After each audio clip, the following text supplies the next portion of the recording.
Matunog na yung balita na ito si Arvin Tolentino ay lilipat na dito sa Barangay Ginebra at ang magiging kapalit niyan ay hindi pa natin natitiyak. Pero handa raw ang Ginebra na magbigay ng maraming players para makuha ang serbisyo ng kanilang dating small forward. Nakita naman natin na ang laki ng improvement ng laro ni Arvin Tolentino ever since nung lumipat siya dito sa Northport, Batang Pier. At ngayon mukhang gusto siyang bawiin ng Barangay Ginebra. Hindi na to nagkapagtataka at hindi na rin yan bago. Natatandaan natin ang SMB, tinrate si Alex Cabagnot sa Global Port kapalit ni Sor Mercado, pero after a couple of conferences, nagbinalik nila. Kinuha nila ulit si Cabagnot para dito kay Mercado. So hindi na rin nakapagtataka kung babawiin ditong Barangay Ginebra si Arvin Tolentino, lalo na ngayon at mukhang nangangailangan sila ng isa pang scorer dahil si Jeremiah Gray ay isang taon o baka mahigit pa na hindi makapaglaro. At nakita naman siguro ni Coach Timko na kapag binigyan pala ng pagkakataon, ito si Arvin Tolentino ay magiging maganda ang performance. So yan ngayon ang titignan natin kung anong gagawin ng Barangay Ginebra para makuha si Arvin. Of course, si Arvin wala namang problema kung babalik siya sa Ginebra. Nakita natin tuwang-tuwa siya nung pinili ni Coach Timko na sumama doon sa Gilas Pilipinas para sa Asian Games. Kaya sa ngayon, ang tanong na lamang ay kung sino pwedeng ibigay ng Barangay Ginebra kapalit nito. Well, nandyan of course itong sila Von Pesumal, si Sidney Omobere, si Ralph Koo, si Jason David.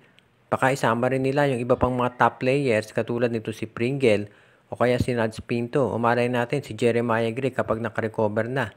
Kasi syempre biglang ang taas ngayon ang value nitong si Arvin Tolentino dahil base do sa kanyang performance at kung malayo ang mararating ng Northport sa playoffs, pwede siyang maging kandidato para Best Player of the Conference. Kaya dito makikita natin kung sino pwedeng ibigay ng Barangay Ginebra para makuha siya muli.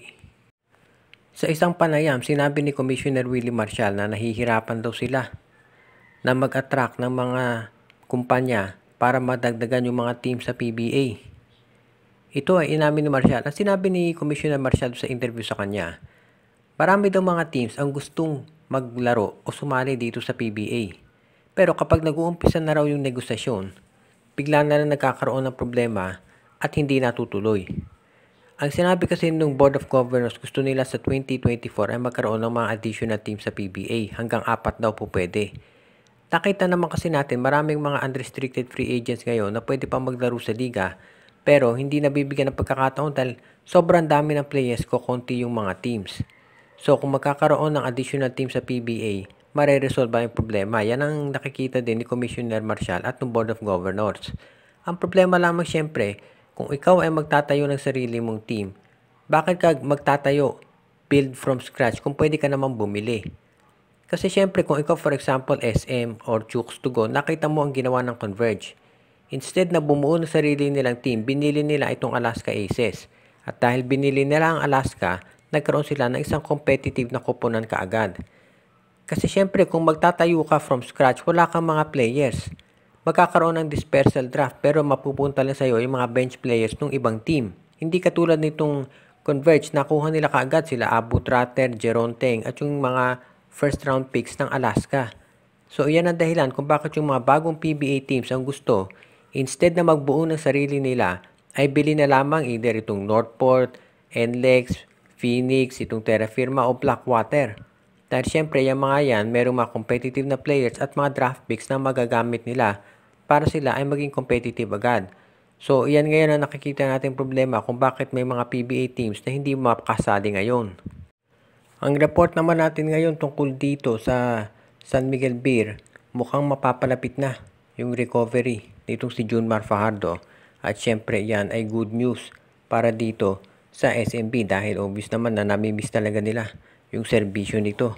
Kaya sa tingin ko ito si Junmar, ang balik niyan ayon dito sa mga insiders ay baka umpisa na ng playoffs.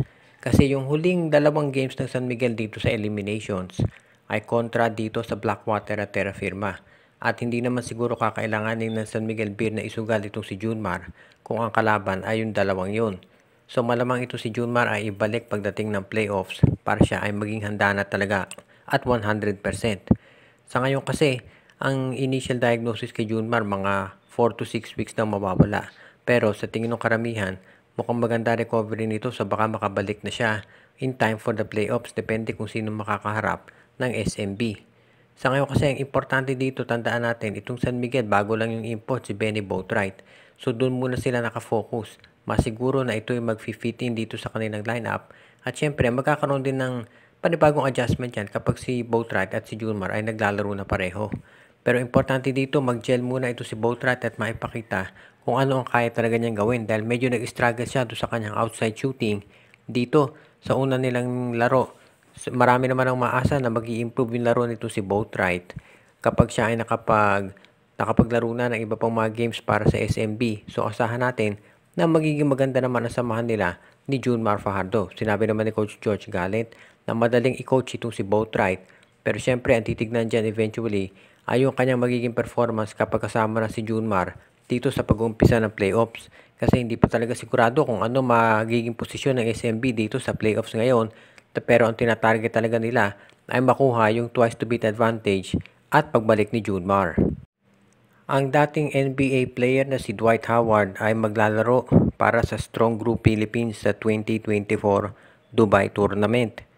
Ito ay kumpirmado na nireport nito kanilang head coach na si Charles Chu at ito si Howard, alam natin naglaro yan sa Orlando Magic at sa Los Angeles Lakers, ay magiging isa dun sa mga imports o reinforcement nitong Strong Group Philippines. Kabilang din dyan itong si dating Gilas Pilipinas naturalized player na si Andre Blatch at si Andre Robertson na naging guard naman ng Oklahoma City Thunder. Nandyan din yung mga ibang mga local players natin katulad ni UAAP MVP si Kevin Kiambao at itong si Francis Escandor ng De La Salle. Of course, itong si Howard huling naglaro yan doon sa T1 League ng Taiwan at maganda ang pinakita niya doon. At obvious naman na ang talagang goal nito ay makabalik sa NBA. Pero ngayong itong si Howard ay maglalaro na dito sa Strong Group Philippines ang usap-usapan. Ito kaya ay maglalaro na rin sa PBA bilang import. Well, itong si Howard po pwede siya maglaro sa PBA. Una-una, kailangan mag-fit siya doon sa height limit dahil ang height nito si Howard ay 6'10". So, kailangan mag-adjust ng PBA kung gusto nila na ito ay makapaglaro. Pangalawa, kinakailangan din siyempre na ma-afford to ng mga teams dyan. So, ibig niya sabihin itong si Howard maglalaro yan sa PBA if ever para sa SMC or MVP group lamang. Ngayon siguro magdedepende lahat yan dito sa magiging performance ni Howard sa strong group kung magkaka-interest yung mga PBA teams na makuha ang serbisyo nito.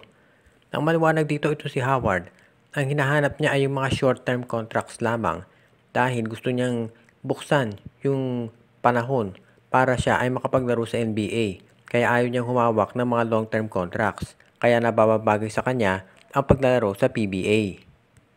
Shout out kay John Ray Mark Escuela, Joseph Pineda, Edia Garcia, kay Romeo Conchada, Michael Lee, Michael D, Dexter Domer, kay Noel Corpus, Princess Yumi Corpus at Girly Baduria, JJ Sibum, Joshua Giray, Espejo at Rosales family. Pinabati din natin si Katsakino Dukusin, Jonel Alagon at Celino Valles family, si RJ Bueno at Dalina family, Carlito Bolima, ang Santillana family, si OG, Len Gio at Gia at ang Tagle family, Ireneo Salangsang, Edwin Carmona Jr., Donald Santiago, Judy Edwina, Shaina Carl Jaira, Jonah Villarosa, Jason Mendoza, Dexter Domer, and Ju, at ang iba pa nating taga-subaybay.